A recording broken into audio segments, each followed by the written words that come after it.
It's been 17 years, but it still happens to this day. It happened on a summer night on the back road connecting Mount Clair to West Milford, known to the locals as Alfie Hill.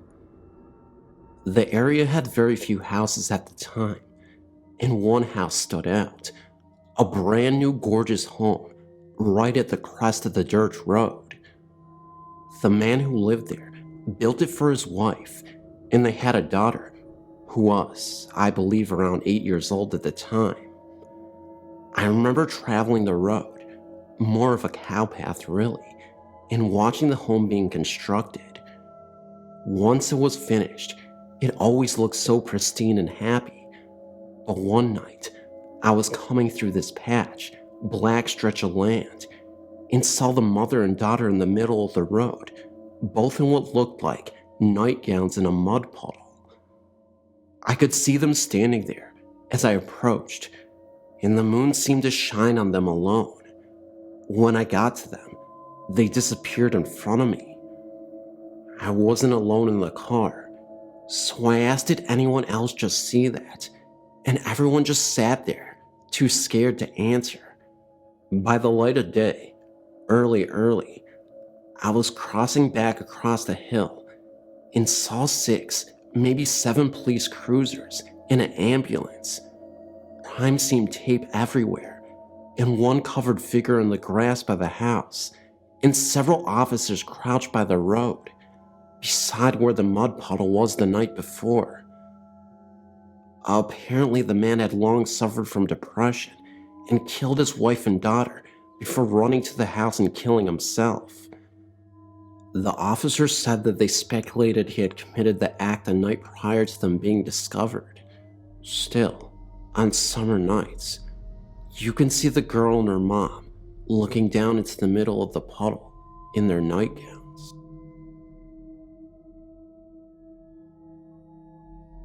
My husband Steve, brother, and myself were staying in a condo at Sunrise Village in Killington, Virginia, to go skiing. It was in April of this year, and there was a special on the Fox News channel entitled, "Does the Devil Really Exist?" or something of that nature. It must have really affected me, as I later dreamt that my husband and I were before the devil, and he was going to decide which one of our souls to claim. I was making an argument to spare Steve and take me instead. I remember waking up as someone was grabbing my left calf and tugging on it. I looked around and saw my husband was just coming into the bedroom from the bathroom, and he saw my distress as I was waking up and shouting for him to turn on the light as I was waving my hand around me to see if I could detect any cold spots. I enthusiastically read all I can on the paranormal. I vividly recall the hand, fingers and thumb wrapped around my left calf. It was a warm hand, and no, without a doubt it wasn't my husband's. He was in the bathroom, or my sleeping brother on the living room couch. I was sleeping, tucked in with the sheets and blankets tucked under the mattress.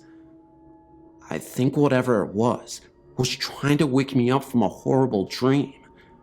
Perhaps my father, who passed away 5 years ago prior. Don't know. What I do know is that my husband believes it was a dream, and he won't accept any other explanation. This infuriates me to no end. I know it was real. Thanks for listening, and keep up the good work on your website. It's great. I've got another experience I thought you might find interesting. In October of 2006, I got orders to move from Arlington Air Force Base, Alaska, to Peterson Air Force Base, Colorado. My ex-wife and I decided to drive because we didn't want to get to the next station and not have a car. We spent the weekend with her relatives in Wasilla, then made the drive to Haines Junction and stayed the night. We really didn't sleep well that night, The room was rather uncomfortable, so we left at like 500 and began the trip to Canada. We took the Alcan, Alaska-Canada highway and pushed into the Yukon Territory, stopped, and had a rather awful lunch, but my daughter, who was a year old, needed to get out of the car for a while.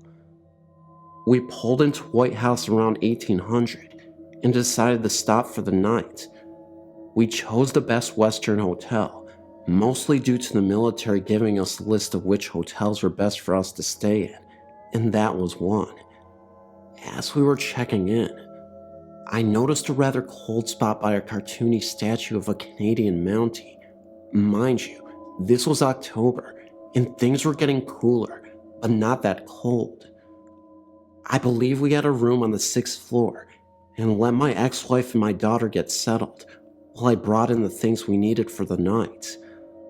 While I was making the trips to the car and back to the room, I learned that this Best Western was once a saloon and brothel.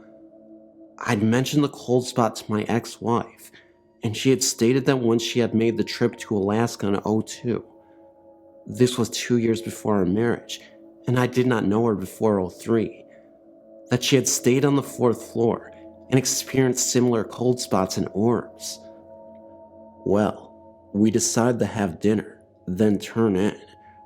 We had been in the car for over 12 hours, and we sorely needed a seat after the awful night before. My ex-wife said she had forgotten something in the car, and for me to get it, as she was going to give our daughter a bath and put her to bed. I went out from the restaurant in the hotel, and as I was walking in the entrance to the hotel, I kept feeling cold spots in various places. I also felt like someone had brushed up against me, and like a hand on my shoulder. Of course, no one else was around except the front desk clerk. It got stranger as I came back in after getting what it was. I have since forgotten, and got on the elevator again. I got this feeling like I was being watched, or something was there with me. Now, I was the only one in the elevator, but for some reason, it stopped on the 4th floor, and when the doors opened, an odor of tobacco filled the area. This is a non-smoking hotel, and what can be best described as a wet dog smell filtered through the hallway. When I finally got back to the 6th floor, these cold spots seemed more spread out than before, and I swear I saw some floating orbs in the window overlooking Whitehorse. By this time, it was around 1930 to 2000 at night. Of course, when I looked again, nothing was there. I also heard something that sounded like someone banging pots and pans. Obviously, there was no one there, and you weren't allowed to bring such things into the hotel.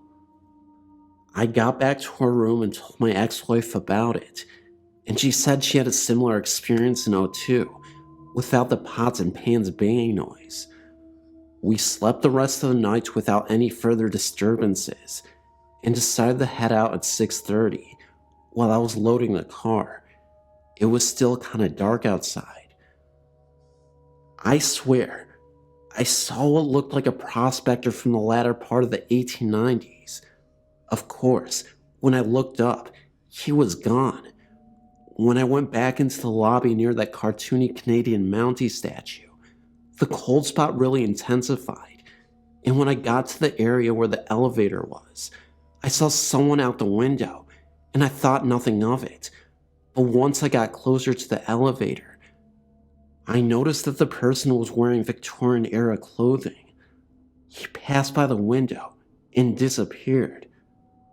Again, I told my ex-wife, and she by now was picking up on animal spirits as she called them, and she was telling me it was time to get moving.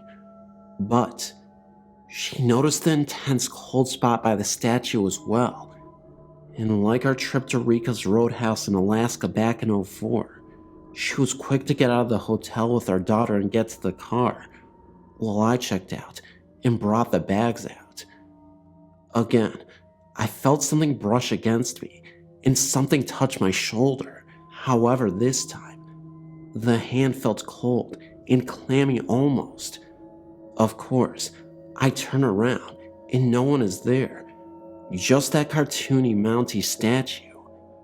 We get out of there okay, without any further strangeness, save for a feeling of sorrow. Then, of course, I found out it was a saloon and brothel from the Alaskan Canadian gold rush of 1898, which could explain several things, but it was the first time I actually feared spirits and ghosts, and that was because of my daughter, who was a year old at the time. Again, my ex-wife and I would talk about this till our divorce.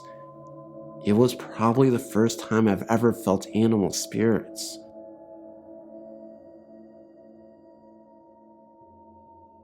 This is a personal experience that happened to me 2 years ago in Charleston, South Carolina. I'm in the Navy and had just got off the swing shift on base, leaving at approximately 11:45 p.m. from the base. The base I was at is on an old plantation's land, but I never thought anything of it. The part where I worked at was on the water of the nearby river, and the road back passed along the river for about a half mile before turning inland. Fog had a tendency to build up on the river in the fall and winter months, and the fog had rolled across the road on this particular night. As I was driving along the road coming back from work, I saw a man running on the side of the road. This was nothing special on a military base. People run all the time to keep up physical condition, but this was almost at midnight, which I found strange, and he was wearing nothing reflective at all, seemingly wearing all dark clothing. As my car came up on him, he immediately darted out in front of the car at a speed I'd never seen before. I slammed on the brakes, but it was too late. I expected to hear and feel a massive thud as I hit this poor fellow, but as the car passed through him, he vanished without a trace.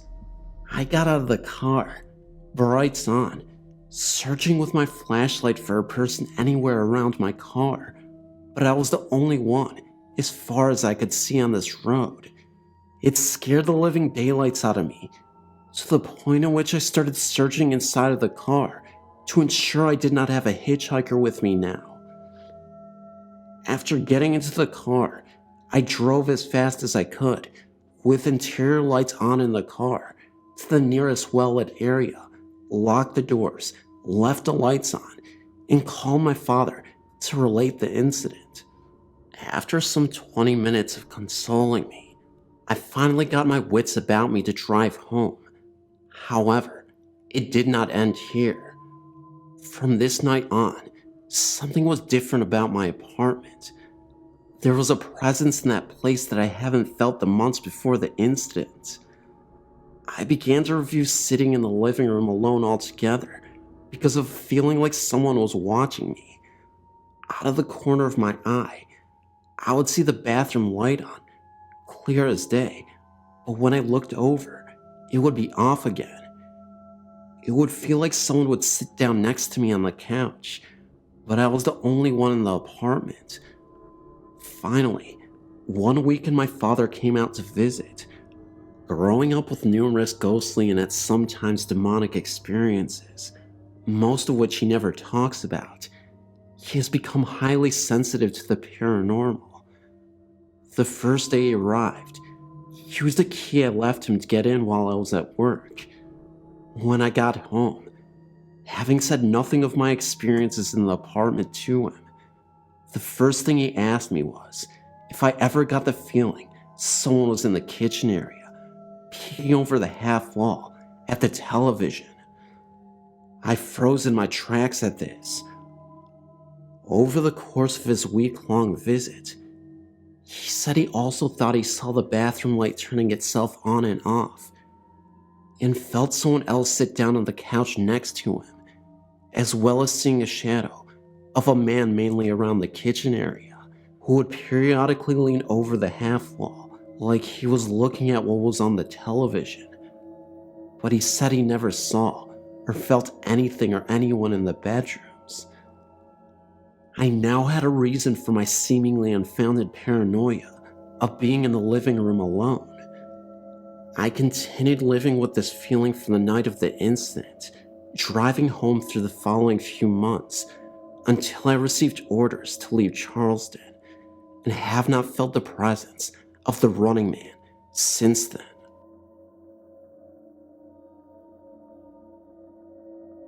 When I was little, about 5 or 6, we lived in a big house which was originally 2 cottages, later joined together.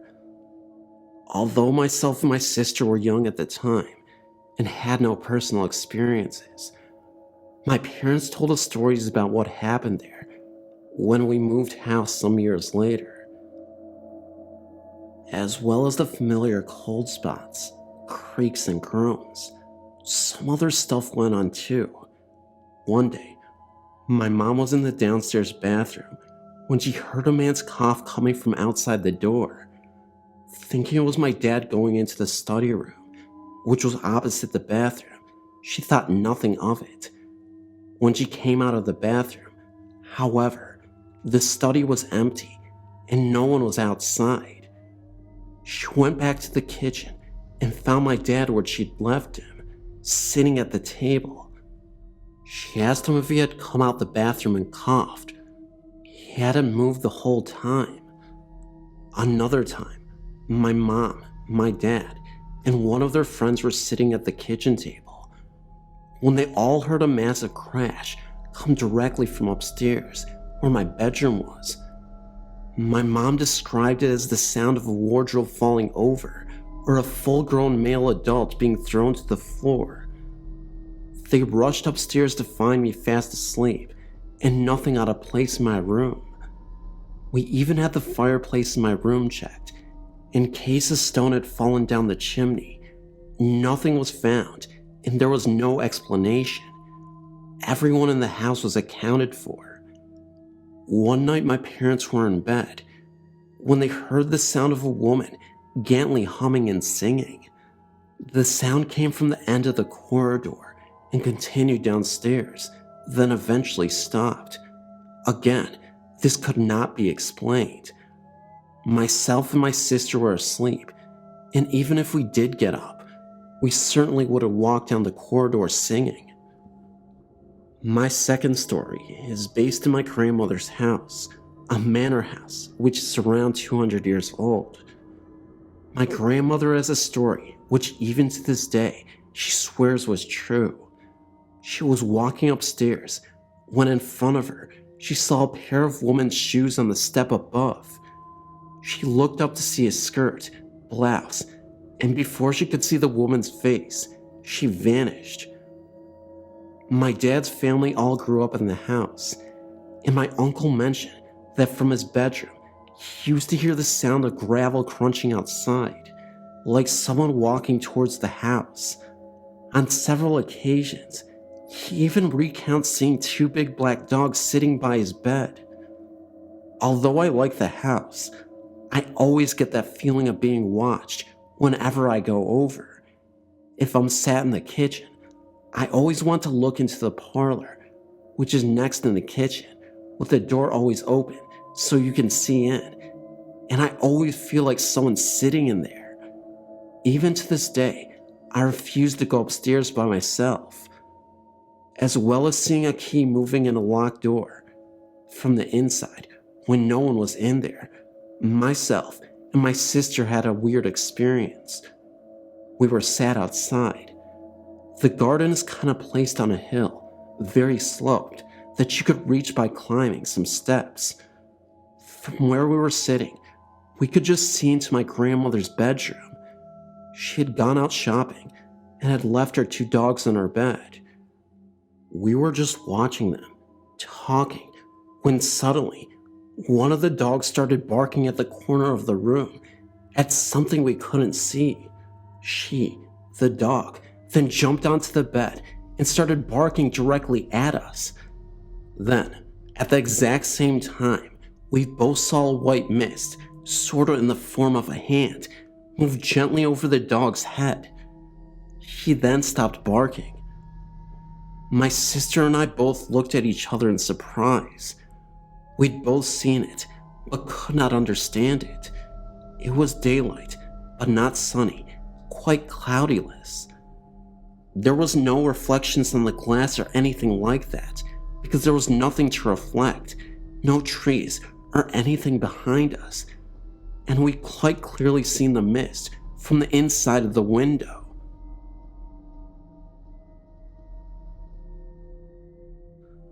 Hey, Phantom. So first of all, I know this video is a little bit shorter than usual, but, trying to get myself back together and feeling a little bit better, but 20 minutes is a good start where I can actually give you guys a decent amount of video, but not be the longest at the same time without, obviously trying to make myself get better. So I'll slowly ease back into this and try to get you 30 and 40-minute ghost stories as much as I can. But guys, thank you so much again for 25,000 subscribers. Thank you for being there through everything, and being my outlet to express my creativity, and also just doing random things and just being silly whenever I feel like it, and just letting me be your voice. Really appreciate it. I'm really thankful for everything. And let me know in the comment section below which story you love the most out of this batch. There's a lot of good ones. I personally like the first story, or the one with the running man. Those are really cool because I like road stories in particular, but let me know in the comment section below.